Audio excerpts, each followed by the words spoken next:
ಪ್ರಮುಖವಾಗಿ ಮಾರುಕಟ್ಟೆಯಲ್ಲಿ ಯಾವುದು ಬೆಲೆಯಲ್ಲಿ ಸ್ವಲ್ಪ ದುಬಾರಿ ಎನಿಸುತ್ತದೆಯೋ ಅಂತಹ ಆಹಾರ ಪದಾರ್ಥದಿಂದ ಆರೋಗ್ಯಕ್ಕೆ ಸಿಗುವ ಲಾಭಗಳು ಸ್ವಲ್ಪ ಹೆಚ್ಚು ಎಂದೇ ಹೇಳಬಹುದು. ಇದಕ್ಕೆ ಒಳ್ಳೆಯ ಉದಾಹರಣೆ ಎಂದರೆ ವನ ಬೀಜಗಳು ಅಥವಾ ಡ್ರೈ ಫ್ರೂಟ್ಸ್ ಎಂದು ಹೇಳಬಹುದು.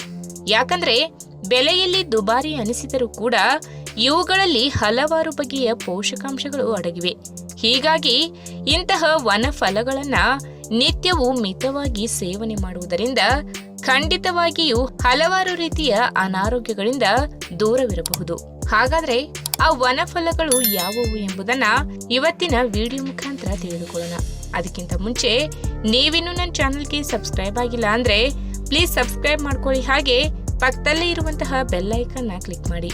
ವನ ಬೀಜಗಳಲ್ಲಿ ಅಥವಾ ಡ್ರೈ ಫ್ರೂಟ್ಸ್ ಗಳಲ್ಲಿ ಇರುವಂತಹ ವಿಟಮಿನ್ಸ್ಗಳು, ಖನಿಜಾಂಶಗಳು ಹಾಗೂ ಪ್ರಬಲ ಆಂಟಿ ಆಕ್ಸಿಡೆಂಟ್ಗಳು ಸಣ್ಣ ಪುಟ್ಟ ಕಾಯಿಲೆಗಳಿಂದ ಹಿಡಿದು ದೀರ್ಘಕಾಲದ ಕಾಯಿಲೆಗಳು ಬರದಂತೆ ತಡೆಯುವುದು ಮಾತ್ರವಲ್ಲದೆ ದೇಹದ ಆರೋಗ್ಯವನ್ನ ರಕ್ಷಿಸುವುದು. ಅದರಲ್ಲೂ ಪ್ರಮುಖವಾಗಿ ಪ್ರತಿದಿನ 3-4 ನೆನೆಸಿಟ್ಟ ಬಾದಾಮಿ ಬೀಜಗಳನ್ನ ಹಾಗೂ ವಾಲ್ನಟ್ ಬೀಜಗಳನ್ನ ಸೇವನೆ ಮಾಡುವುದರಿಂದ ಹೃದಯಕ್ಕೆ ಸಂಬಂಧಪಟ್ಟ ತೊಂದರೆಗಳಿಂದ ಹಿಡಿದು ದೇಹದಲ್ಲಿ ಉಂಟಾಗುವ ಇನ್ನಿತರ ಹಲವಾರು ಆರೋಗ್ಯ ಸಮಸ್ಯೆಗಳಿಗೆ ಇವುಗಳಿಂದ ಮುಕ್ಕಾಲು ಪಾಲು ಪರಿಹಾರ ಸಿಗುತ್ತದೆ. ಇನ್ನು ನಮ್ಮ ಪುಟ್ಟ ಹೃದಯ ಆರೋಗ್ಯವಾಗಿ ಇರಬೇಕೆಂದರೆ ಮೊದಲಿಗೆ ನಾವು ಹೃದಯ ಸ್ನೇಹಿಯಾಗಿರುವ ಆಹಾರವನ್ನು ಸೇವನೆ ಮಾಡಬೇಕು. ಜೊತೆಗೆ ಕೆಲವೊಂದು ಅನಾರೋಗ್ಯ ಆಹಾರ ಪದ್ಧತಿ ಹಾಗೂ ಕೆಟ್ಟ ಜೀವನ ಶೈಲಿಯಿಂದ ದೂರವಿರಬೇಕು. ಹೃದಯಕ್ಕೆ ಸಹಕಾರಿಯಾದ ಆಹಾರ ಪದಾರ್ಥಗಳು ಬೇಕಾದಷ್ಟಿವೆ. ಕೆಲವೊಂದು ಆಹಾರಗಳು ದುಬಾರಿ ಎನಿಸಿದರೆ ಇನ್ನೂ ಕೆಲವೊಂದು ಆಹಾರಗಳು ಕೈಗೆಟುಕುವ ಬೆಲೆಯಲ್ಲಿ ಸಿಗುತ್ತವೆ. ಪ್ರಮುಖವಾಗಿ ಹೃದಯಕ್ಕೆ ಬೇಕಾಗಿರುವ ಅಂಶಗಳಾದ ಅಮೈನೋ ಆಮ್ಲಗಳು, ಒಮೆಗಾ 3 ಫ್ಯಾಟಿ ಆಸಿಡ್ ಅಂಶಗಳು ಮತ್ತು ಆಲ್ಫಾ ಲಿನೋಲಿಕ್ ಆಮ್ಲವನ್ನು ಯಥೇಚ್ಛವಾಗಿ ಒಳಗೊಂಡಿರುವ ಆಹಾರಗಳನ್ನ ಆದಷ್ಟು ನಮ್ಮ ಆಹಾರ ಪದ್ಧತಿಯಲ್ಲಿ ಸೇರಿಸಿಕೊಳ್ಳಬೇಕು. ಇದಕ್ಕೊಂದು ಒಳ್ಳೆಯ ಉದಾಹರಣೆ ಎಂದರೆ ವನ ಫಲಗಳಾದ ಬಾದಾಮಿ ಹಾಗೂ ವಾಲ್ನಟ್ ಬೀಜಗಳು ಎಂದು ಹೇಳಬಹುದು. ವಾಲ್ನಟ್ ಹಾಗೂ ಬಾದಾಮಿ ಬೀಜಗಳಲ್ಲಿ ಪ್ರೋಟೀನ್, ವಿಟಮಿನ್ಸ್ಗಳು, ನಾರಿನಾಂಶ, ಆಂಟಿ ಆಕ್ಸಿಡೆಂಟ್ ಅಂಶಗಳು ಹೇರಳವಾಗಿ ಕಂಡುಬರುವುದರಿಂದ ಇವು ರಕ್ತದಲ್ಲಿ ಕೆಟ್ಟ ಕೊಲೆಸ್ಟ್ರಾಲ್ ಅಂಶವನ್ನ ತಗ್ಗಿಸುವುದು, ಹೃದಯದ ಕಾಯಿಲೆಗಳ ಸಾಧ್ಯತೆಯನ್ನ ಕಡಿಮೆ ಮಾಡುವುದು, ಮಧುಮೇಹ ರೋಗಿಗಳಲ್ಲಿ ರಕ್ತದಲ್ಲಿನ ಸಕ್ಕರೆ ಮಟ್ಟವು ನಿಯಂತ್ರಣದಲ್ಲಿಡಲು ನೆರವಾಗುವುದು.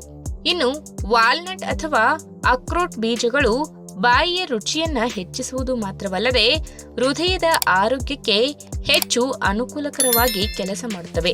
ಸಂಶೋಧನೆಗಳು ಹೇಳುವ ಹಾಗೆ ವಾಲ್ನಟ್ ಬೀಜಗಳಲ್ಲಿ ಹಲವಾರು ಬಗೆಯ ಪೋಷಕಾಂಶಗಳು, ಖನಿಜಾಂಶಗಳು, ವಿಟಮಿನ್ಸ್ಗಳು ಹಾಗೂ ಪ್ರಬಲ ಆಂಟಿ ಆಕ್ಸಿಡೆಂಟ್ಗಳಿದ್ದು ಆರೋಗ್ಯವನ್ನ ರಕ್ಷಿಸುವಲ್ಲಿ ಪ್ರಮುಖ ಪಾತ್ರ ವಹಿಸುವುದು. ಹೀಗಾಗಿ ಪ್ರತಿದಿನ ಮಿತವಾಗಿ ವಾಲ್ನಟ್ ಬೀಜಗಳನ್ನ ಸೇವನೆ ಮಾಡುವ ಜನರಲ್ಲಿ ಮತ್ತು ಇವುಗಳನ್ನ ದಿನ ಅಭ್ಯಾಸ ಮಾಡಿಕೊಂಡಿರುವ ಜನರಿಗೆ ಹೃದಯದ ಕಾಯಿಲೆ ಕಂಡುಬರುವ ಆತಂಕ ಕಡಿಮೆಯಾಗುತ್ತದೆ.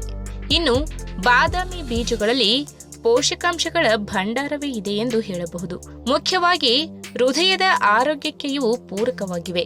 ಹೀಗಾಗಿ ಇಂತಹ ಬೀಜಗಳನ್ನ ಪ್ರತಿದಿನ ನೀರಿನಲ್ಲಿ ನೆನೆಸಿಟ್ಟು ಬೆಳಗ್ಗಿನ ಪ್ರಥಮ ಆಹಾರವಾಗಿ ಸೇವಿಸುವುದರಿಂದ ಹೃದಯದ ಆರೋಗ್ಯ ವೃದ್ಧಿಯಾಗುವುದು ಮಾತ್ರವಲ್ಲದೆ ಹಲವಾರು ಕಾಯಿಲೆಗಳು ಕೂಡ ದೂರವಾಗುವುದು. ಪ್ರಮುಖವಾಗಿ ಬಾದಾಮಿ ಉತ್ತಮ ಪ್ರಮಾಣದ ಕರಗುವ ನಾರಿನಾಂಶ, protein, vitamin E, magnesium, antioxidant ಹಾಗೂ ಇತರ ಪೋಷಕಾಂಶಗಳು ಯಥೇಚ್ಛವಾಗಿ ಕಂಡುಬರುತ್ತವೆ.